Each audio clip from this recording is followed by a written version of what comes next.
Welcome to the ColtsWire podcast. I'm Lawrence Owen, your host, and today I have a special guest with me, as you can see, while I go over the 2021 Indianapolis Colts free agency on the defensive side of the ball. I bring with me Sam Sinclair. Sam, thanks for joining the stream. Fun having you here every time we do. Has it been a while? Hope everything's been good with you in your life. Of course, we talk every once in a while, but man, it seems like, what was it, the 2018 podcast we did where we reviewed the roster and everything like that? It seems like forever ago. It does. It does. It seems like a long time. Hey, what's going on, Scared? I want to welcome Scared to the podcast. He just joined not long ago. Nomadic Brian says hello, Sam, as well. Well, anyhow, so here's the thing. So apparently the cap space there's an adjustment getting ready to hit. Mm-hmm. And they did not realize, they thought, the NFL was all NFL teams was going to take a massive hit due to the COVID situation that happened. But different than basketball, different than baseball, the NFL makes most of their money off advertisements and sales of merchandise. And that apparently didn't take as big a hit as what, experts were thinking. And it looks like they're going to get about $10 to $15 million back this year, which is going to help the Colts out dramatically. They'll go from about 65 to about 78 if this holds true currently right now. And that's a huge, huge deal considering how many free agents the Indianapolis Colts have. Not just your starters, which obviously, we got a left tackle to fill. We have a quarterback to fill. That's just on the offensive side that are musts. But on the defensive side, obviously, you have 5 starters, whereas we got Justin Houston, Denico Autry. We have Xavier Rhodes. TJ Carrie was a starter the last 3 games of the season over Rock Ya-Sin. And then, of course, Anthony Walker Jr. So those are the 5 starters. And then you got a ton of those other guys like Odom and them that have been just sitting there. They're your $1 to $3 million, veterans that are now free agents and stuff like that. So going from 65 to like $78 million is going to help tremendously. Now, in your opinion, how much money can the Indianapolis Colts, because we all know this, the biggest hit on our cap space is going to be the quarterback, no matter who we get, unless it's by some crazy thing happens where the Colts do a massive trade up into the draft or something. The starting quarterback, most likely, will be some sort of veteran. Even, I know you're a huge Jacob Eason fan. I personally, I like Jacob Eason, but quite frankly, no one's seen anything about him, since his college days. Can't wait to see preseason. But right now, I think we kind of got to go by the thought process that Jacob might not be starting. So we might end up having to have some sort of veteran out there, even if they move up in the draft to get, somebody in near the top 10 of the draft. There's a good chance they're not ready to start in the NFL either. Quarterback could take, what would you say? What would you be willing to spend on a quarterback if you had to get it via free agency, knowing we have so many excess holes to fill on the defensive side of the ball? Well, I would think you're looking at guys like, Carson Wentz has been thrown around a lot recently. He's in the $20 to $25 million range over the next few years. Derek Carr has recently gotten some headlines around the Indianapolis area. I think he's around the same number. If you're going to trade for a guy, I think especially a guy like a Carson Wentz or a Derek Carr, you got to stay in the $20 to $25 million range. You can't be spending no more than $30 million unless you've got a guy that's going to be there for at least the next 5 to 7 years at least. And he's going to succeed and put you in the Super Bowl conversation. That is, I agree with that. There's a few other quarterbacks out there, obviously, that's been in the the hunt. Obviously Foles, Darnold, Nick Foles. Foles, Fitzpatrick would be another answer. Those Mhm. guys, I would not spend no more than $10 million at the very Scared least. Scared asks, what about Jameis Winston? Jameis Winston, I would not spend more than $10 million. He would be in that. He would be in that range too. There's these quarterbacks that they're average quarterbacks that could probably push the Colts in the playoffs. That's the Derek Carrs, maybe even a Carson Wentz, maybe. Those are two guys I would probably spend the $20 million or so on. And then there's those guys that would keep the Colts middling, like a Nick Foles, Ryan Fitzpatrick, Jameis Winston, for example. Those I wouldn't spend more than $10 million because you've got to not only do you have to re-sign a few guys on defense to keep those guys around, but you've got a bunch of key guys coming up in the next year or so that you're going to have to re-sign the massive contracts. Oh, absolutely. I mean, Darius Leonard right now is estimated his worth currently is $19 million a year, guys. 19 million. And if Darius Leonard's worth 19, imagine what Quentin Nelson's worth currently, There Nelson will be $100 million player, and so will Darius Leonard. I would not be surprised if Darius makes over $20 million per year, and he's worth it, of course. Oh, absolutely. Absolutely. Now, a question that I have is what if there's a chance that the Colts do end up going and trading for a veteran quarterback? There has been rumors Matt Ryan was in the mix, like that he is possibly the Atlanta Falcons are thinking of maybe moving on from him. Would you be interested in bringing a Matt Ryan into the Indianapolis Colts organization? I would have to look at his contract real fast, but Matt Ryan, while the team success hasn't been great over the last few years for the Atlanta Falcons, Matt Ryan has been a fairly good quarterback. Yeah, he's not mobile at all. He is 35 years old, but I would say you would get probably similar. Probably it'd be around the same production you would with Rivers, maybe a little bit more consistency, a little bit more touchdowns. But I think that you would see roughly the same production from Matt Ryan that you saw from Philip Rivers last year. I think he could probably. I would definitely do it. I think you could probably hit a few places like your deep sideline throws a little more consistently, considering Rivers didn't have the arm strength to get it there in tight windows. Even though Rivers' accuracy was unquestioned, it was that arm strength to get it in tight windows that was a serious issue over this past season. Okay, so let's say the Colts do end up using. Hold on. One more quarterback I got to bring up because he is brought up every time. I know this is about the defense, but in order to talk about the defense, we got to get the quarterback out of the way, in my opinion, because that's the chunk money. That and the left tackle. Dak Prescott. He's been talked about a ton by a lot of Colts fans, especially in my feeds. What are your thoughts about him? I would not even look at the injury because that's just a freak injury. The leg injury he had, I think it was like week 3 or week 4 of the regular season. If he's fully healthy, I would definitely pay over $30 million for him a year because I think he would definitely put the Colts in a Super Bowl conversation. And I think if the Colts were to sign Dak Prescott and relatively keep everyone else, I think you would think of the Colts as probably the second best team in the AFC. That's just my opinion, though.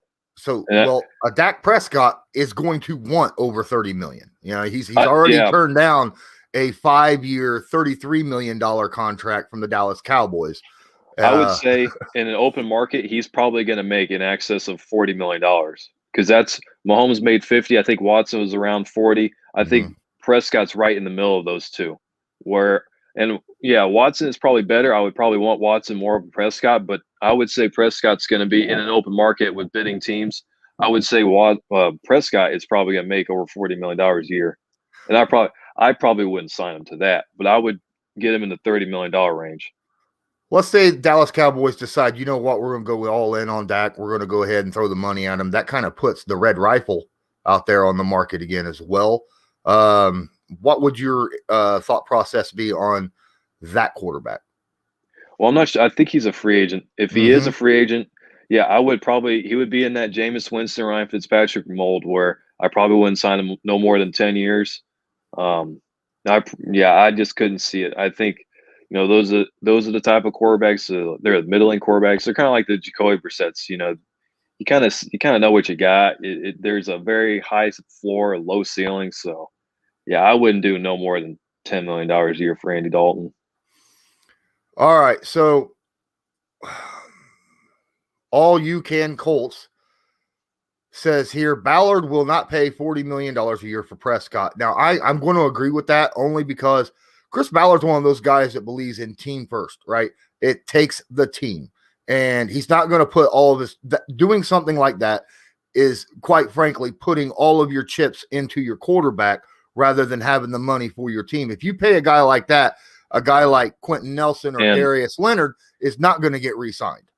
And one point I would make to that real quick is I was very surprised not only when the Colts traded for DeForest Buckner and gave the value that they gave him, but then they gave him a massive contract extension right on top of it, which really surprised me because, Ballard, one, hasn't given those type of extensions yet.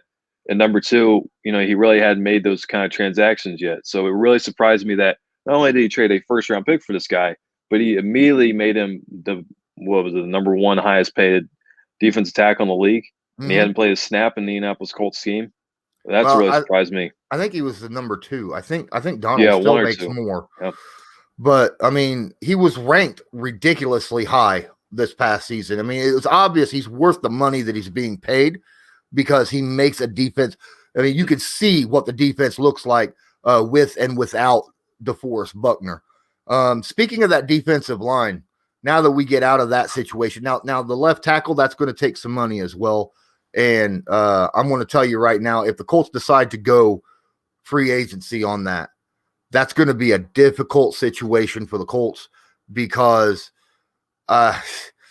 you're looking at a lot of aging veterans. There's a lot of aging veterans. They're all 30 to 33 million dollars or 30 to 33 years old. You got Trent Williams, Russell Okung, guys like Alexandro Villanueva, Jason Peters, who's almost 40 years old. Well, he was just in retirement. So yeah.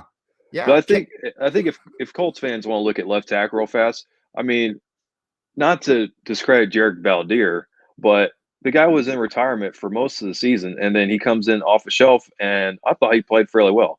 So I think Colts fans, left tackle is very important, but I don't think it's going to be all that hard to fill, especially when you got Quentin Nelson and Ryan Kelly right next to him, and you can have another guy like Jack Doyle do a lot of chip blocks and help out. I would very much go in the route of a rookie at 21 at left tackle because there's going to be plenty of left tackles available at 21. I would probably go there, but I would not mind if the Colts got Trent Williams for 2 years. I think he's still got a few good years left in him, but I probably wouldn't spend no more than $20 million a year for a year or two stopgap left tackle. Oh, well, Trent Williams right now, his market value is not set, but his market value currently, I'm trying to look at it, about $18 million. That's ridiculous. I would not like to spend that kind of money, but if we go and look at some of your cheaper guys, I think Cameron Irving, who's 29 years old, has had some injury issues, but let's say we bring back an old Colt, another free agent at left tackle, Joe Haeg. Currently right now he's in the Super Bowl this Sunday with the Tampa Bay Buccaneers. Would a combination of two guys, someone maybe going out and getting a Cam Fleming or someone of that nature, and then grabbing like a Joe Haeg, who's a solid backup swing tackle, be an option to go in that direction? Because Joe Haeg's only like maybe $3-4 million. And Joe Haeg left the Indianapolis Colts literally to get a starting position at Tampa Bay, and I can't remember if he won a starting competition or if he just has been mostly a backup. I know he hasn't played a whole lot recently, but you can bring him back in. He knows the offense and everything like that, and you tell him, hey, you're more likely going to compete for a left tackle starting position. I think he would definitely want to come back, maybe even for a slight discount. All right, Sarah Reel brings back the quarterback conversation. What about Sam Darnold? He's not very old, very mobile, good throw on the run, not be much to pay for him. I like the idea of going to get Sam Darnold. I would even trade to get him, but I could not put my chips on him because you don't know. It's kind of like the Carson Wentz situation, in my opinion, where you don't know if this quarterback has been damaged by the team that he was on. All right. So you still need a guy, let's say, like Ryan Fitzpatrick, that you know what you're going to get from them. And then if they play in the preseason better than what you thought they were, or up to what you thought they could be, then you could start them. But first and foremost, you need someone there that you know is going to provide you some good football. Yeah, and we've seen reports that Sam Darnold is worth a late first round pick, and I just wouldn't do that. I would offer probably the very most a third round pick for Sam Darnold, just because the Jets are obviously they're more likely going to be taking a quarterback at number 2, so I would not offer anything more than a third round pick for Sam Darnold. Like you said, he's still got to prove that he can play in the league. But if you look at it like this, Adam Gase was the coach of Ryan Tannehill in Miami when Ryan Tannehill was a starting quarterback. And, it didn't go well there, but then he goes to Tennessee, gets matched up with Arthur Smith, Derrick Henry. He's got a great offensive line. And, Ryan Tannehill was kind of in the MVP conversation last year a little bit. So if you look at Sam Darnold, maybe he could, work out here. I just think that it'd be very interesting to see. I'd probably, like I said, I probably wouldn't do no more than a third round pick for Sam Darnold. All right. Speaking of Sam Darnold, that's going to be my film room this week that I'm going to break down. I'm going to go through every snap that Sam Darnold's had in the 2020 season, and I'm going to actually do a film room to see exactly what I believe the Colts will get out of him. I can't go by the talent around him. I just got to look at what he does and how he reacts. So be on the lookout for that later on, probably early next week, probably Tuesday or Wednesday. Now, guys, I got to move on from the offense to the defense because that's what this podcast is about, talking about that defense. And on that defensive line, I don't care how good you are. J.J. Watt was the best defensive lineman in football for years. But without help on that other side or somewhere else on that line, he wasn't able to do a lot. So you need help. Now we have DeForest Buckner, but we just lost free agents right now. Both of our defensive ends are free agents. If you had to pick only one between Justin Houston, who had 9.5 sacks, been very solid over there on that end, and then Denico Autry, who also had 9.5 sacks this past season, was also very solid on the opposite end, who would you be picking and why? This might be a little bit of a hot take, but I'm taking Denico Autry actually because he's a few years younger. He's going to be a little bit cheaper, and I think the consistency factor was there for Denico Autry. And I thought that, especially last year, he did an excellent job at that run-setting edge, the run-setting defensive end, where I didn't think he was going to succeed all that well coming in, moving into that spot. So I would definitely look to re-sign Autry. He's probably not going to be all that expensive, really. You might be able to get him for, less than $10 million a year. Whereas with Justin Houston, it seemed like a lot of sacks he had late in games, kind of where, the game was kind of out of hand, or he would get, 1 or 2 sacks a game. The edge pressure wasn't there consistently from Justin Houston. And I just don't think, especially at the rush edge defensive end, you just can't keep kicking the can down the road with veterans. You got to find the long-term guy. Like you look at, the prime Colts, it was Dwight Freeney, Robert Mathis, and then Mathis moved to the other edge. And then it was Eric Walden for a while. You've got to find that long-term guy, whether it's going to be through the draft or if it's going to be, re-signing Al-Qadim Muhammad, or, maybe Kamoko Toure takes the next step, or Ben Bannigu takes the next step next year. I think the Colts really do need to find that long-term speed edge rusher at the defensive end spot. That's why I wouldn't re-sign Justin Houston, and I'd much rather re-sign Denico Autry. All right.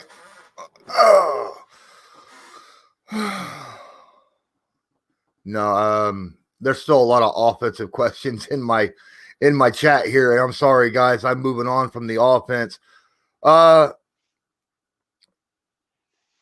If we only re-sign one guy, whether it be Houston, whether it be Autry, I'm kind of on the same fence as you. I'll go ahead and go with Autry. He is a tad younger. He'll probably run about 8 million, where I think Justin will run about 10. And where do we get that other left end? I mean, like you say, we could end up having him already on the team, right?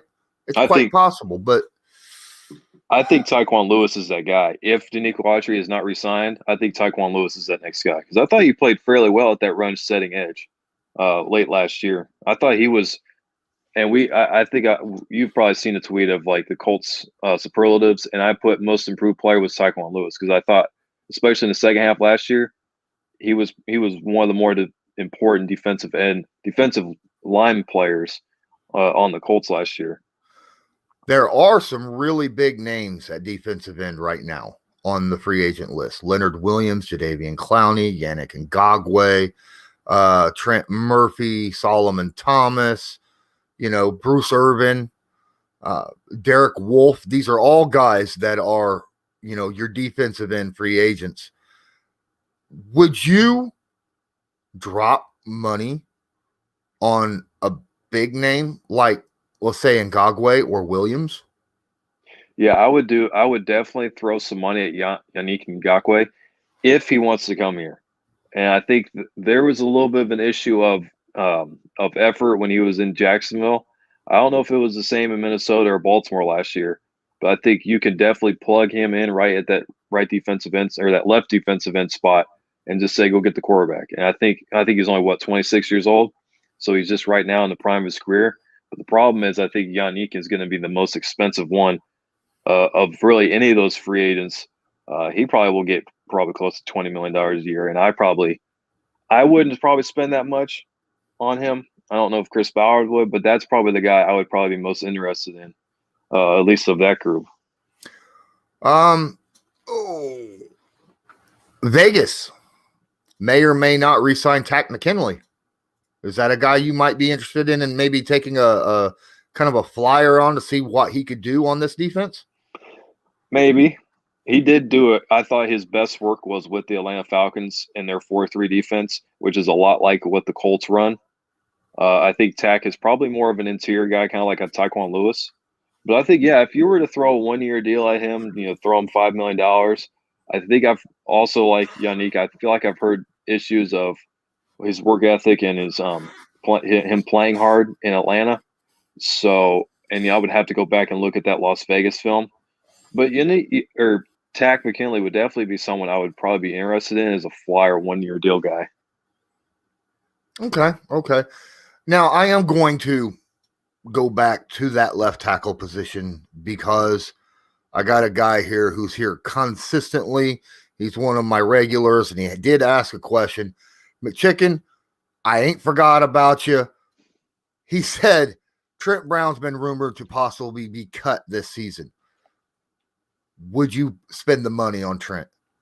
I would have to see how old Trent Brown is, but he would also probably be in that. He would probably be one of the more expensive free agents, free agent left tackles if he were to be cut. He's only 27 years old.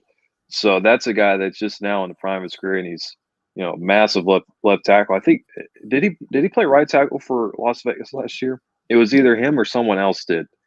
I can't remember off the top of my head, but Trent Brown would definitely be someone I would be interested in. You would definitely you would have a long-term answer at left tackle, but it would probably cost you over $20 million a year, which is probably something I wouldn't do. Left tackle is a position now where I'm set at where I think the Colts don't have to spend a whole lot of money at. I don't think they should. I think just, getting a rookie in the first round would be just fine because I think there's plenty of left tackle rookies coming out this year that I probably would draft. So that's probably where I would go. Yeah, the only thing is, the Indianapolis Colts, until they grab that offensive, the ex-Green Bay Packer, who is currently a Green Bay Packer and now not a Green Bay Packer again, because he was one of the first guys to ever, in the history of the NFL, I think he was the only guy to be on one team 1 week in the playoffs and then be on another team the next week in the playoffs. So it was kind of weird City's situation. Sign for Kansas City. Yeah. But he's got issues as well, health issues, where he don't think he could play an entire season. So one of those guys that could come in and And back up somebody. He was really skinny when he played for the Colts. Like Yes. I think Kevin Bowen said best. He looked like a freaking tight end out there. Yeah, so he did. Yeah, I would not go look at Jared Valdir again. I think that was just more of a spot start for him. I would definitely. I'm set at drafting a left tackle. I like the or even moving back a little bit to draft one. That'd be fine by me as well. All right, so moving on from the defensive line, let's go to the linebacker position now.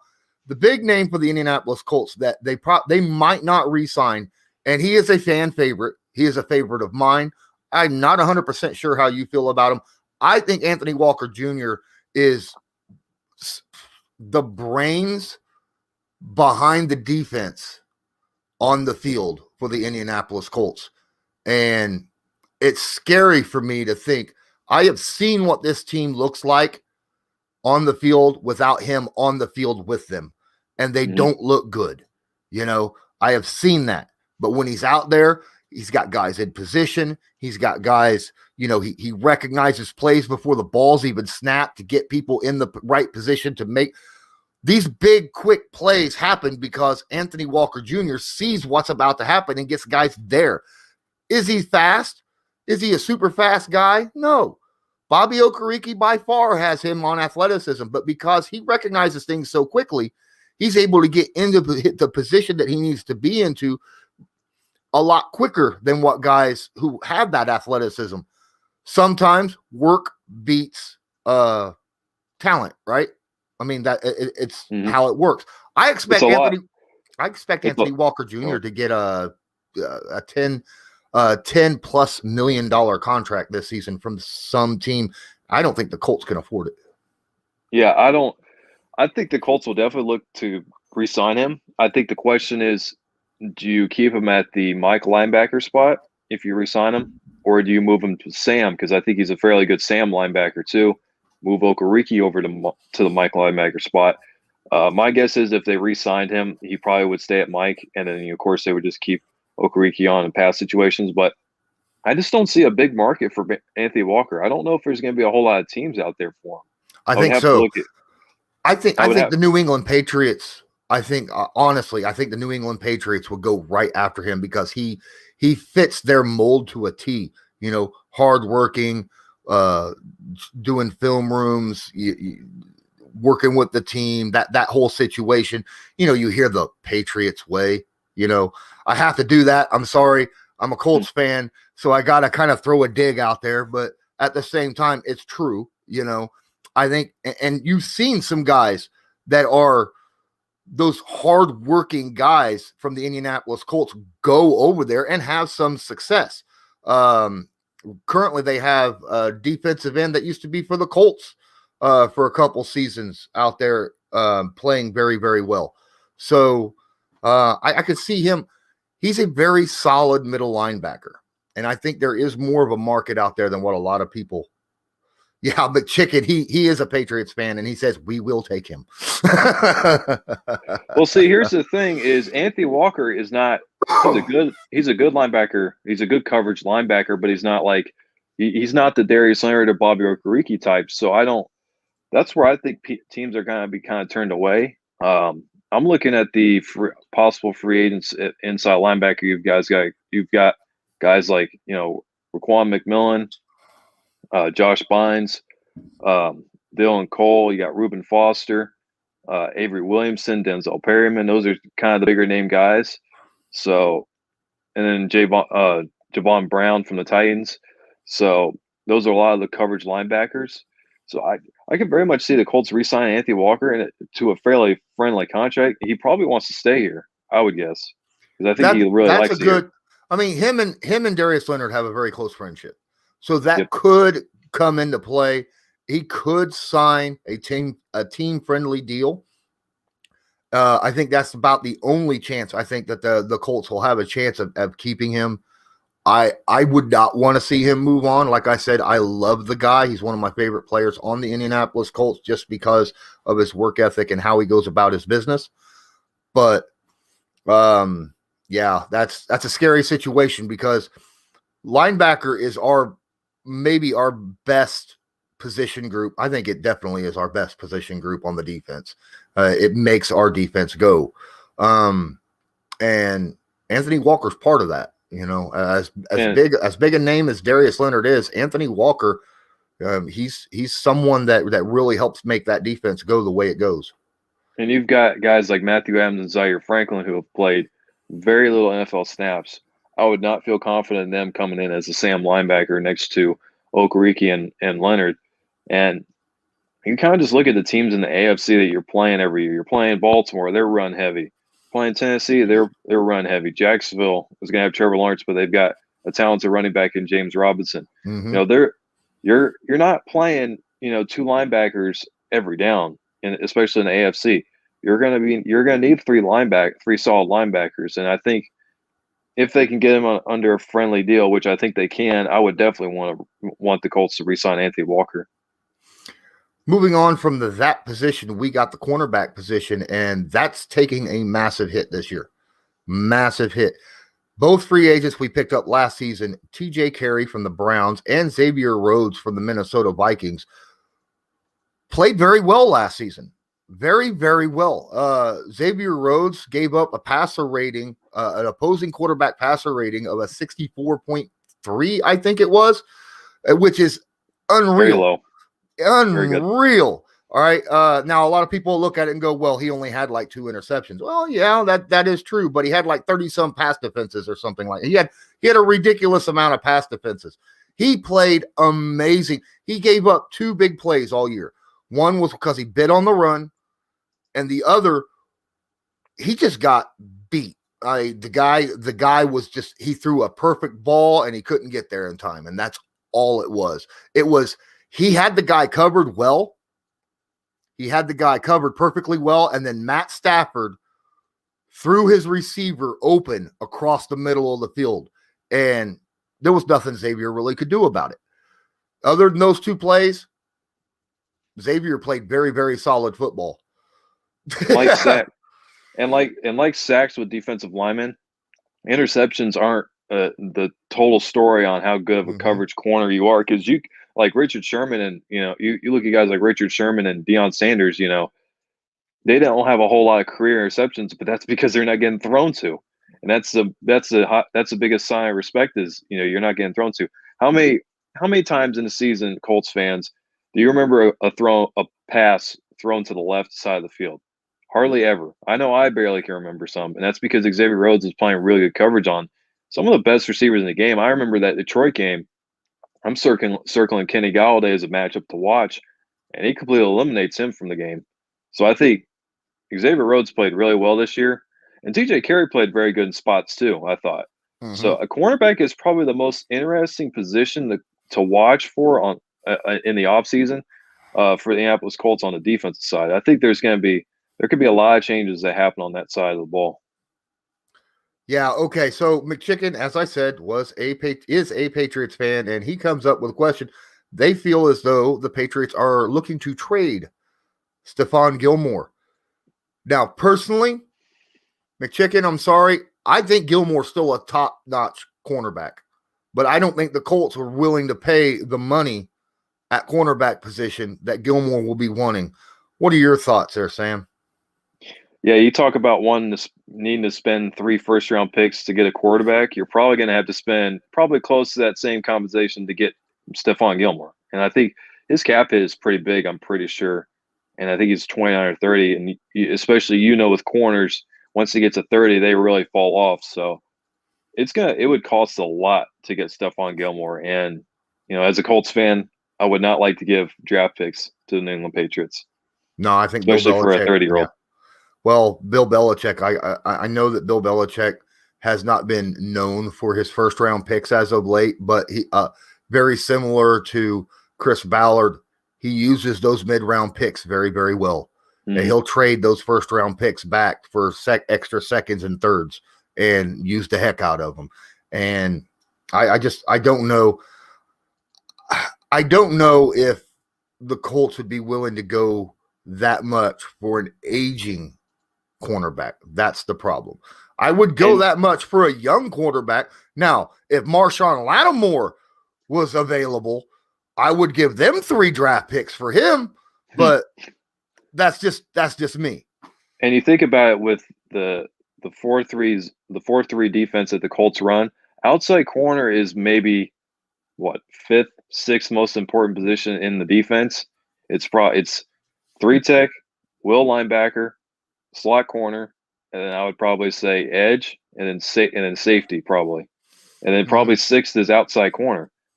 I mean, look at like the prime Colts. They had Nick Harper and Marlon Jackson and Calvin Hayden. Those are not, big name guys. Last year they did fine with Rocky Sin and with TJ Carey, but a lot of their pass coverage was because of Kenny Moore and how good he was in the slot. And Colts fans remember 2019 and that collapse. A lot of that was because Kenny Moore was out and out in the slot.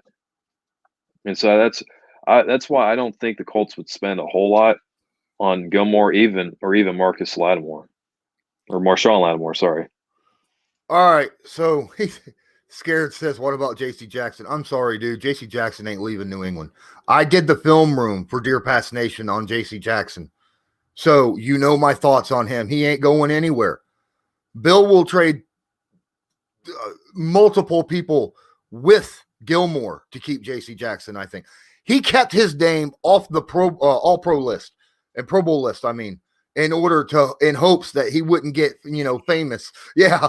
So no, that ain't going to happen. That ain't going to happen. He's staying in New England without any question. These Patriots fans are asking for all these draft picks to trade off for Trevor Lawrence. I see what they're doing here. Yeah. I see what they're trying to do.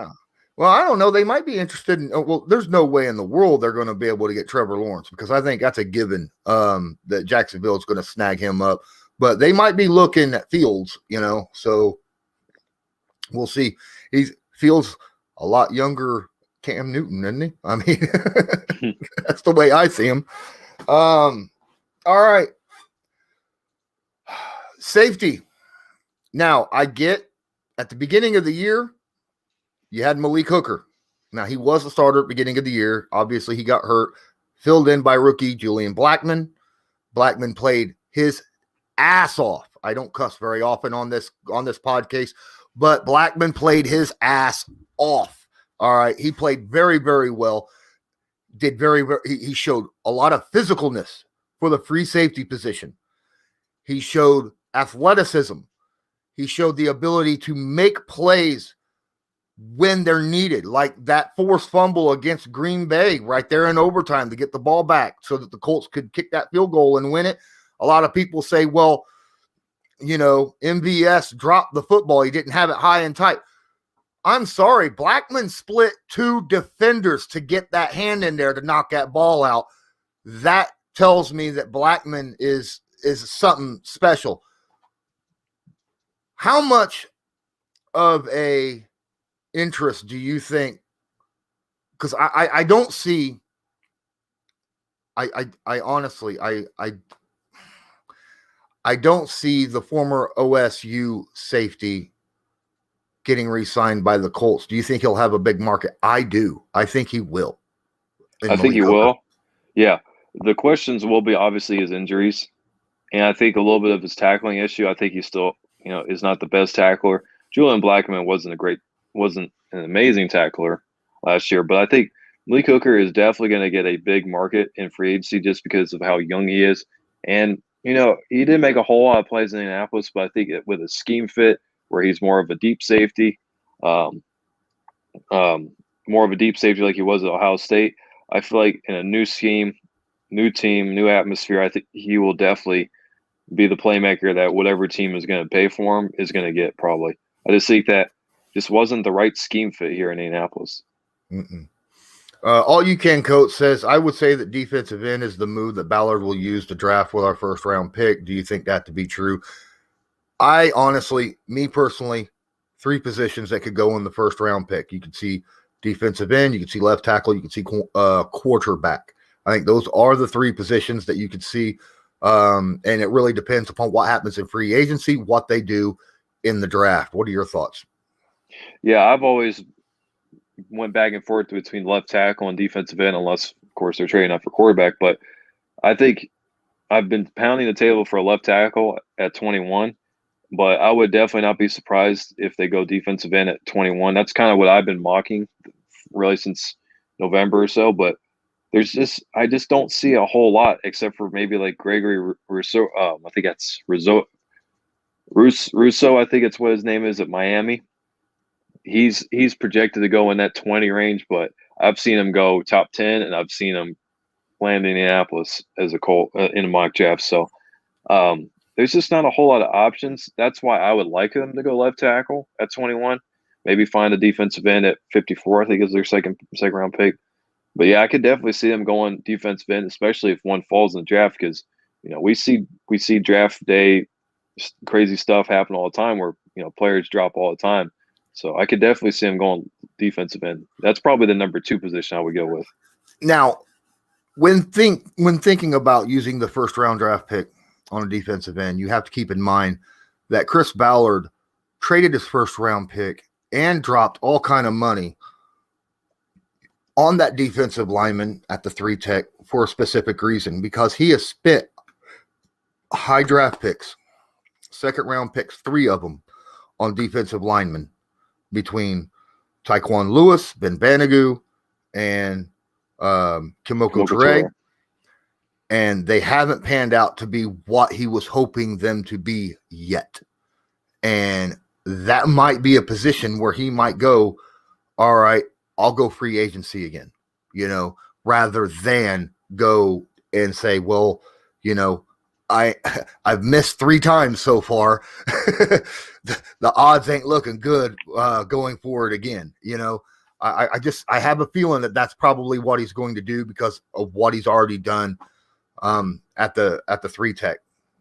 So, and he's also said that defensive ends, they take a while to progress in the NFL. So I think it will be very interesting to see if they go. I don't think they'll sign a free agent. If they make any type of move at defensive end, it will be in the draft, I think.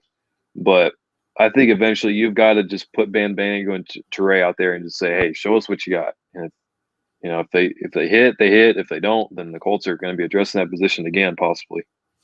All right, guys. I see I got a few people watching live. If you guys could do me a favor and smash that like button, I'd really appreciate it. If you're not a subscriber, please hit the subscribe button. I'd appreciate that as well. I'm on that road to 1K.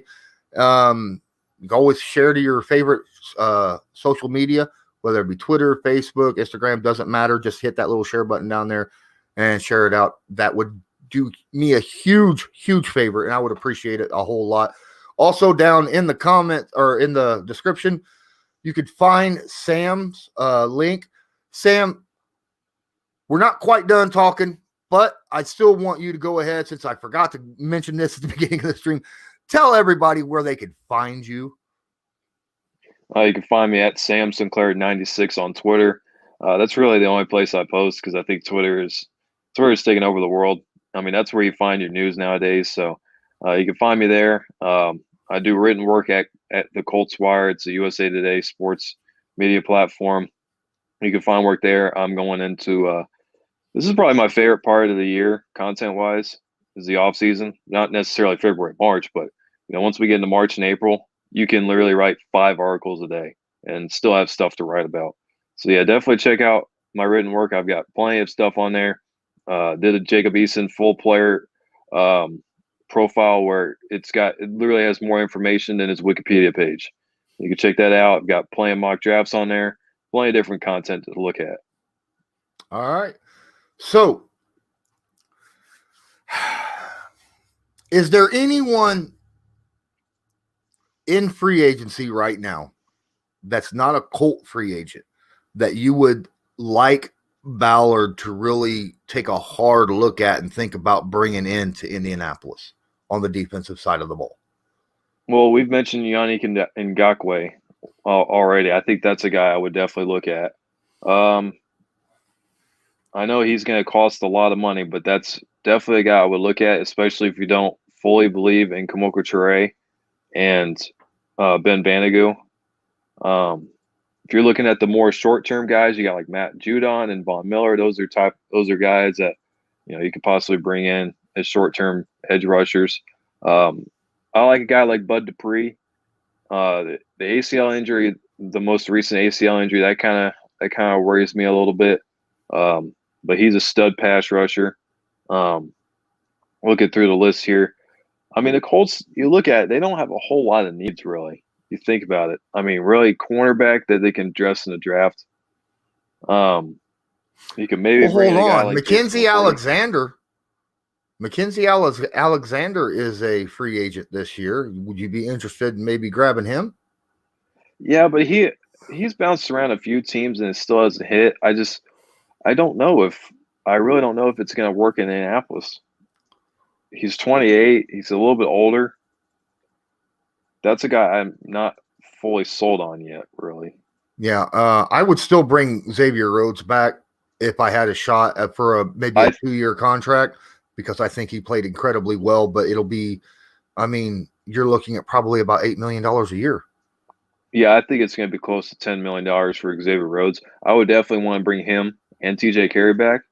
I think Colts fans, a lot of them are forgetting, is that they're getting Marvel Tell back. Sorry, they're getting Marvel Tell back next year. I think he's definitely going to be playing a factor in who's the third cornerback for the Indianapolis Colts next year. And I think Isaiah Rodgers, while we saw maybe 2 snaps in that Buffalo game on defense, I think he's a guy that definitely needs to get some look at, even as a third corner. Because I thought his closing speed on that interception that got called back, I thought it was really impressive. And so I think those two guys, Marvel Tell and Isaiah Rodgers, are definitely guys I think the Colts should look at as cornerback 3 next year if they don't go out and sign a guy. I think a couple other guys that Colts fans should be watching just in case: Ronald Darby, the ex-Washington cornerback, and Kevin King for Green Bay Packers. Those are 2 guys, if they're not re-signed, could be guys that just seem like fits that would go well in the Indianapolis Colts secondary. I also like Chris Hilton. Sorry. Hilton. Yeah. Hilton. I saw Chris Milton and Mike Hilton. Mike Hilton from the Pittsburgh Steelers. Colts fans should they should have nightmares of that guy, because I remember he was making plays against Indianapolis all over the field. Problem is with Mike Hilton, he's a slot corner, and the Colts already have Kenny Moore, so that's a guy I would have loved to have had. Another guy was Chidobe Awuzie from the Dallas Cowboys. If he's not re-signed, he might cost a little bit of money, but I think the scheme fit. He played for Matt Eberflus in Dallas. I think that's another guy the Colts could bring in if they wanted to bring in a guy. He's only 26, so I think that's another guy Colts fans need to watch out for. So Scared says Trey Hendrickson. Jack Crumbless says Autry. Obviously, we've already talked about Autry. We want him back. Chicken Blog says Pride of UMass, Isaiah. And Jamal Lucas says he thinks that Tell could legitimately steal Rock Ya-Sin's place at that other outside cornerback position. And that's why I'm very interested to see if there should be a competition there at that third cornerback spot, really second cornerback spot if they don't re-sign Xavier Rhodes. But that Rock Ya-Sin, I didn't see the progression that I wanted to see, especially in that second half of his third season or second season. And the first half of the year, first few weeks, he was playing really well. I thought he made a lot of pass breakups, and he was really good in coverage. But the second half of the year, he was just getting picked on left and right. And so I definitely want to see Marvel Tell, him and Rock Ya-Sin, Marvel Tell, and even Isaiah Rodgers all compete for that spot out there at outside corner. I don't like Rock Ya-Sin against speed receivers. I think that you put him up against a physical receiver, I think he'll do just fine. Yeah. I think against receiving tight ends, I think he'll do just fine. But I don't want him against a speed receiver because he's not a speed corner. He is a big physical corner that has no problem getting physical with you. But that's the problem. That's the problem. Now, if he gets in a pushing match with a physical receiver, then you might see some of those calls kind of looked away because it's back and forth. Mm-hmm. But if you're seeing it mostly from the cornerback and hardly nothing from the wide receiver, you're going to get those flags quite a bit. And that's what we were seeing from Rock. Yeah, with the speed receivers, they're a little bit slow. They're a little bit smaller in frame, so you can see a little bit more. Whereas like guys like Allen Robinson, you don't see as much of the physical play one-on-one. And that's the one thing I wish Xavier or Rockison could fix is his handsiness, how physical and how handsy he is, especially at the top of routes. That's just if he could really fix that, and that might be a thing he can't fix just because mentally he's done that for however long he's been playing football. But if he could fix that, then he could very much be a very good corner because we've seen it happen. We've seen him do it. All right. So all you can Colts says, how much is Rhodes going to cost us to keep him? I want to show one moment.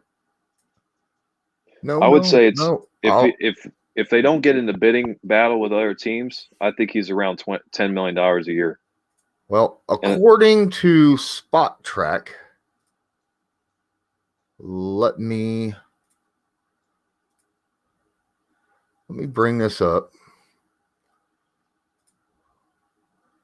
I've got it $3 million. I think that's what it says. His market value on Spot Track. No, that's what he paid for. That's what he was paid for. So here we are, $7.3 million.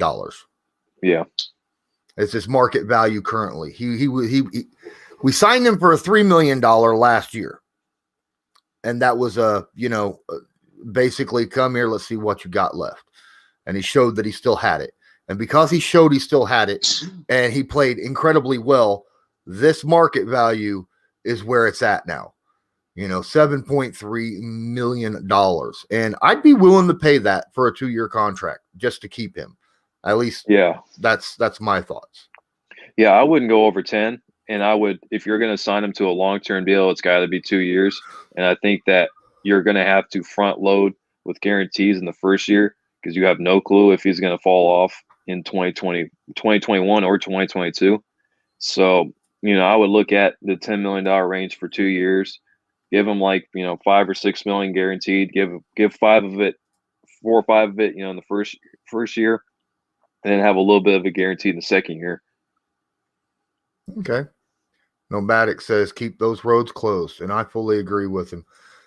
All right. So I was just really wanted to go over the free agency part of this because, we got until March before it even starts, and then mid-April for the draft. So we're going to do – I wanted to get over the defensive part. Big question. A lot of people was talking about Matt Eberflus possibly getting the head coach this year, and it ended up being the offensive coordinator, Nick Sirianni. Now,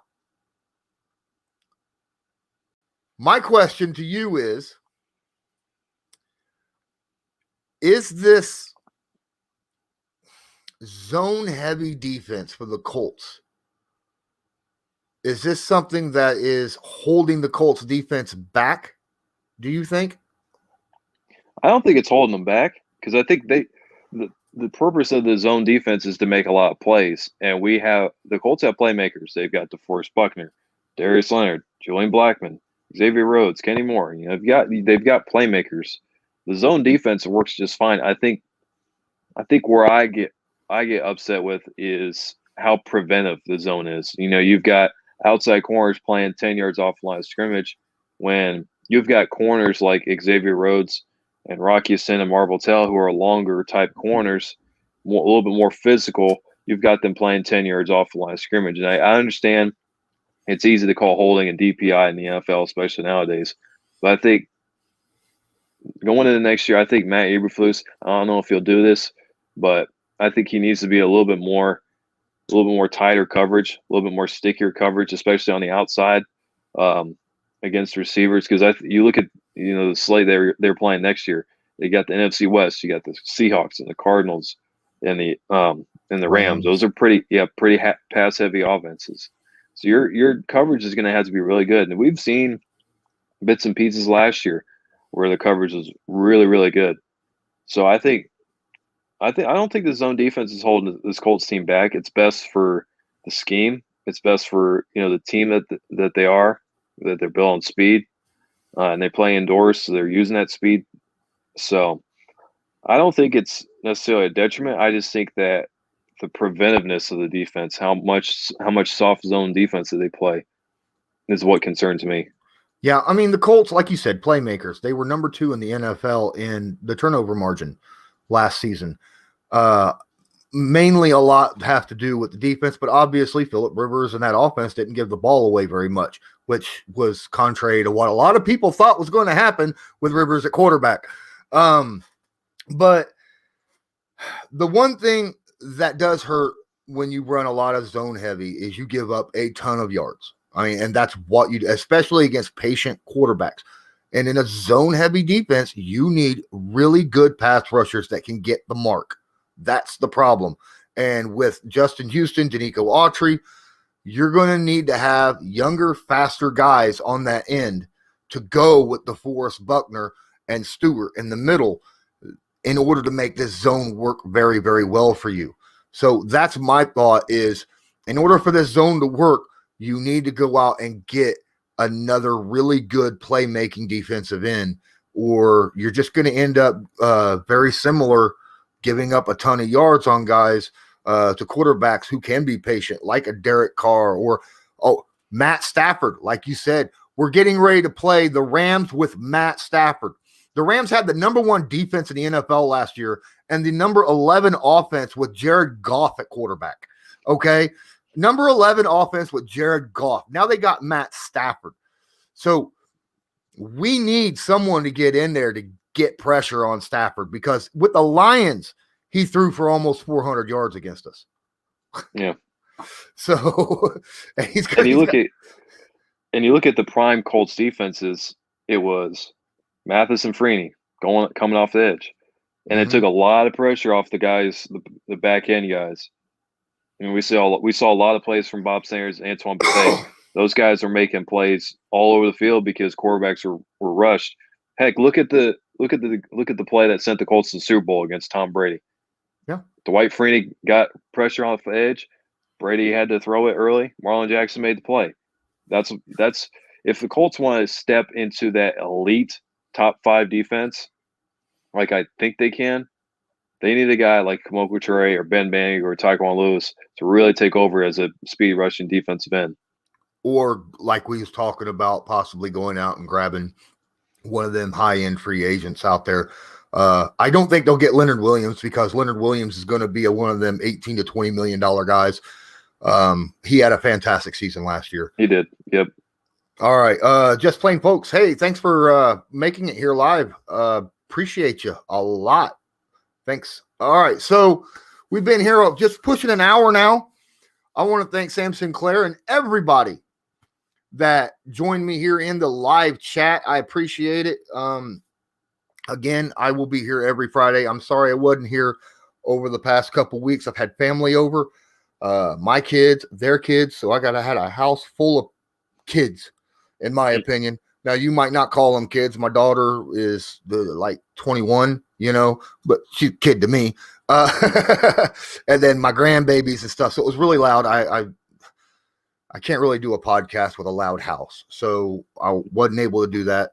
Got my house back now, though. So I'll be running those every Friday. Don't forget, check out Sam Sinclair's stuff out over on the ColtsWire. I will have some other stuff. Go check out Dear Pats Nation. I know it's a Patriots film room, Patriots place, but I do film rooms for them. I am their film room guy. So if there's guys out there, like literally in just a couple hours, my film room on Curtis Samuel is going to drop. If you have any interest in the Colts possibly acquiring him, go check that out. I also have done other film rooms like on Corey Davis. So we got film rooms over there. I got film rooms over here. I'm all over the place. So thanks again. Sam, thank you so much for joining. I really loved having you here and having your insight. Yeah, of course. And you helped me, get into the podcasting industry. So I've always appreciated you. It's always fun to talk Colts football, and we're going into I keep saying this every offseason, but it's probably the most important offseason in Chris Ballard's tenure. And it's going to be fun and exciting to see how it all plays out. Yep. This dude just had a joke. I'm 44, my guy. I'm 44. All right. I've been a Colts fan since the Mayflower was moving. All right. I've been a Colts fan. So, all right. Thanks, everyone, again. Don't forget, hit that like button, hit the subscribe button, share this video. And until next time, I'm Lawrence Owen, Sam Sinclair. Have a good one.